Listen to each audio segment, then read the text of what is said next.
Egy nagyon kedves kis csoportot találtunk itt a Színház téren a tanárnővel együtt. Árulja el nekünk, hogy milyen alkalommal vannak itt a gyerekekkel. Hát a zenei világnap alkalmából vagyunk itt, és a városban az iskolánk egy akadályversenyt rendez, ami a zenével kapcsolatos, és most éppen a 3. állomásra tartunk.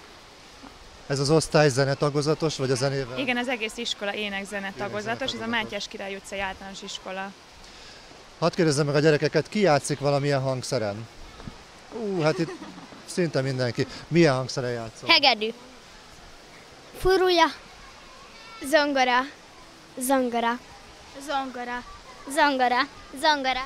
Zongora. Ennyi zongorista egy kupacba. Hadd kérdezzem meg, hogy miért szeretitek a zenét? El tudná ezt valaki mondani? Mondja csak. Mert attól olyan vidámak leszünk, boldogak leszünk tőle, és én nagyon szeretek zenélni. Megnyugtató. És szeretünk akkor játszani zongorán, vagy csellón, vagy hegedűn, és akkor sokkal boldogabbak leszünk, meg sokkal boldogabbak leszünk. Tudjátok-e, hogy ma milyen nap van? Biztos tudjátok, azért vagytok itt. Csütörtök. Azon kívül, A zene világnapja. ez mit jelent, hogy ma a zene világnapja van? Ezt ki tudná elmondani? Mit csinálnak ezen a napon az emberek a világ minden részén? Énekelni. Például?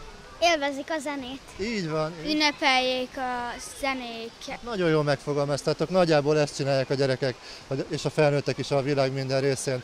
Most éppen min vesztek részt? Ez egy verseny, ugye? Vagy valami hasonló? Igen. Ez micsoda? Hát zene világ. Zene hangverseny. Ez egy akadályverseny, majdnem hangverseny, egy akadályversenyről van szó. Eddig hány állomáson voltatok? Fiúkat is hadd kérdezzem. 2.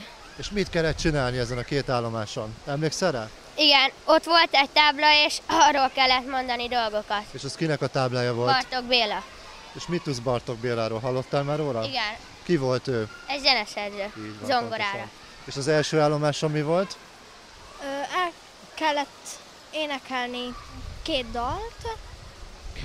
Az egyiket nekünk kellett kiválasztani, a másikat pedig Talán én mondtam el. igen. És kánonban is énekeltünk.